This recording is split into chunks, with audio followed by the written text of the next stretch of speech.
Hi guys, this is Alea Jen and welcome back to my YouTube channel. So for today's video, merong nag-comment sa isa sa mga video ko, si Ryan De La Cruz. So mega love shout out.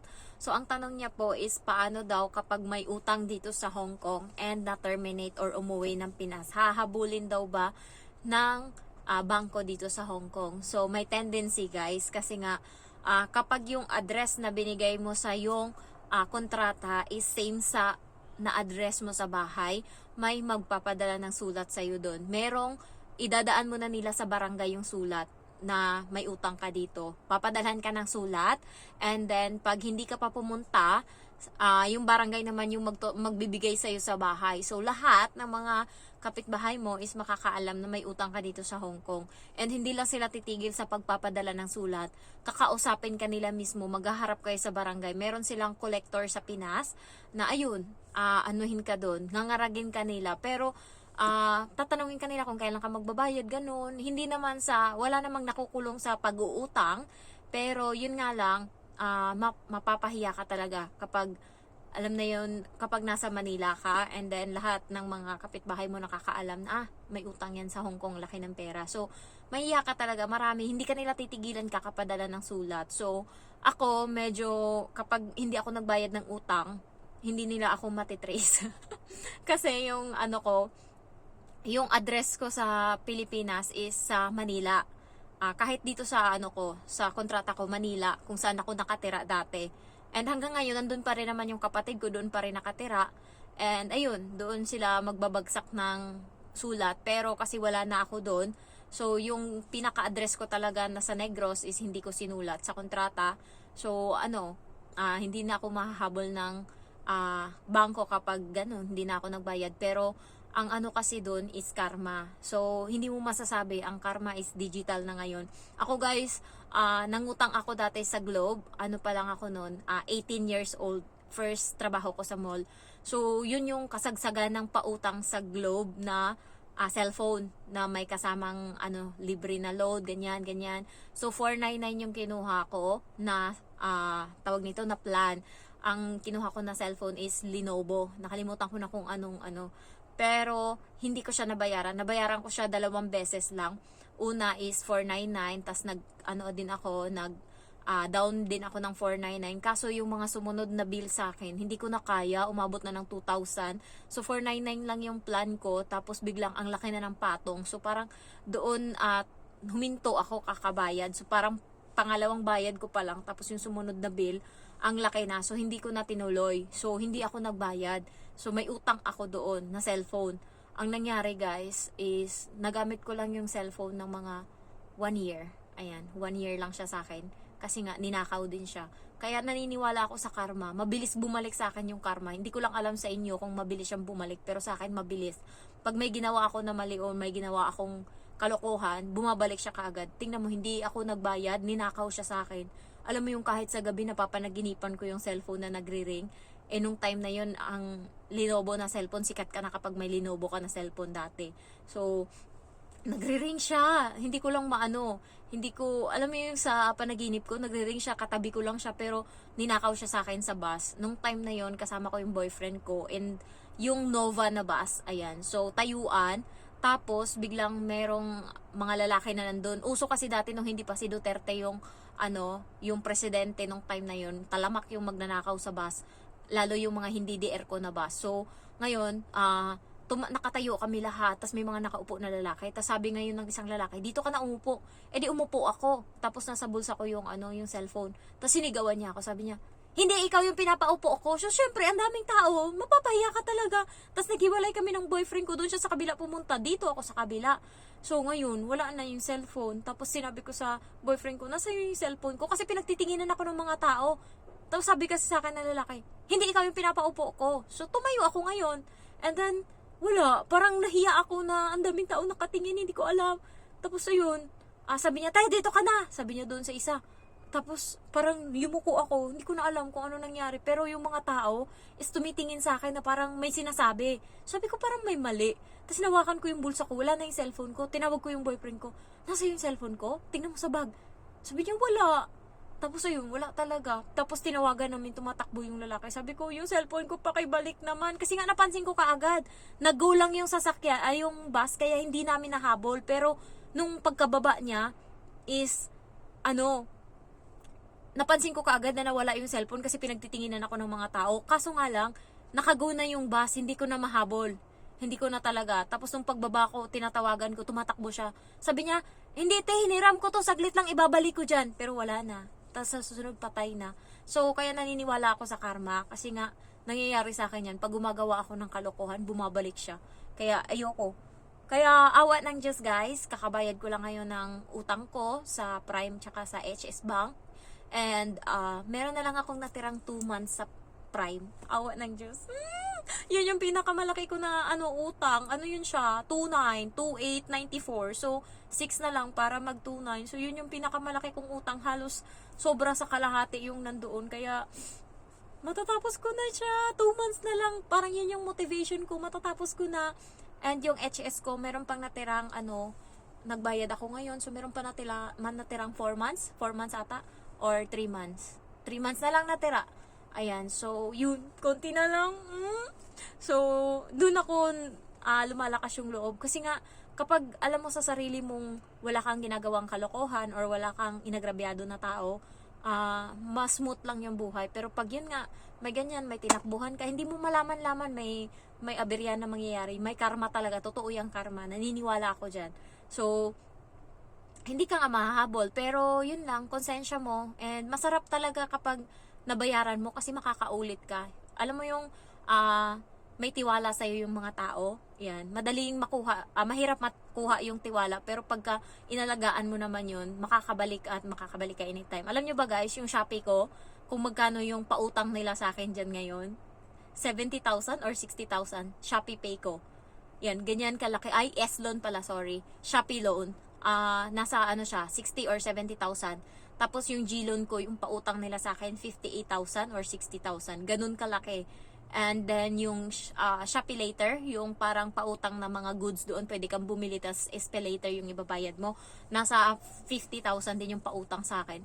Kasi sa Shopee, hindi ako inaabot ng 7 days na palugit. Basta nag-message na sa akin yung Shopee na magjujo ka na ng ganito. Hindi ko na binabaliwala yan, baka kasi makalimutan ko at mag-due date ako, tapos alam mo yun, magkaroon ako ng multa, ayoko, kaya binabayaran ko kaagad. Ayan, so kaya laki ng pautang sa akin ng Shopee loan, ng G-loan, ng Shopee Later. Grabe, parang nakakatuwa lang kasi dati hindi ko na-achieve yan. Ngayon kaya ko nang bumili ng kung ano, kahit sabihin mo may utang ako dito.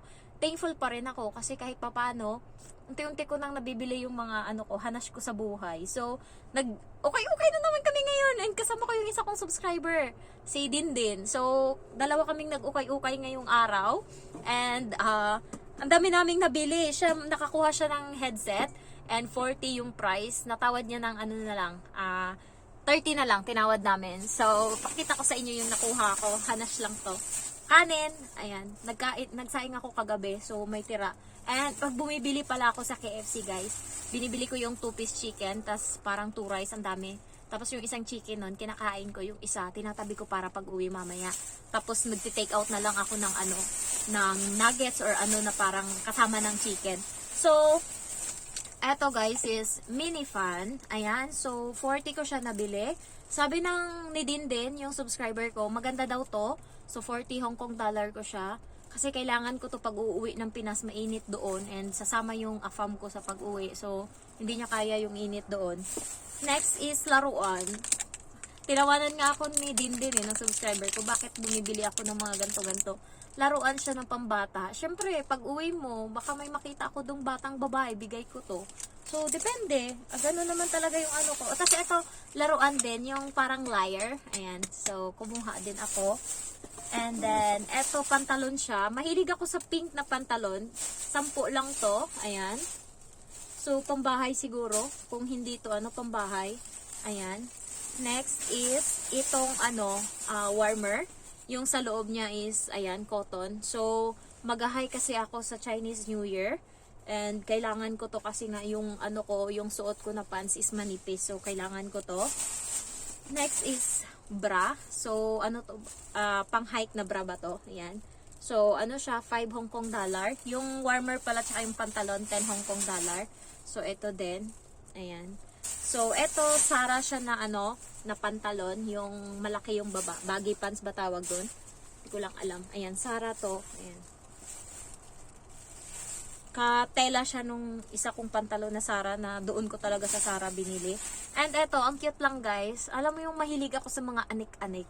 So eto, hindi ko lang alam kung laruan to. Basta binili ko lang, parang mini laptop. Charot. Oh, yan oh. Ayan. So laptop na maliit. Hindi ko lang alam kung magkano to. Basta binigay ko to sa babae. And etong ano, damit ng pamangkin ko. Baleno yung brand niya. Aboseni pala, sorry. So ayan. 140 yung size. Ano lang din to, 10. Next is, nagbili-bili kami ng anik-anik kanina. Itong payong is 20 Hong Kong dollar ba? Nakalimutan ko na. Pero ang ganda niya, automatic siya. Yung payong ko kasi, hindi na matino. Tapos ito ang tibay, as in. So, worth it siya sa 20 Hong Kong dollar.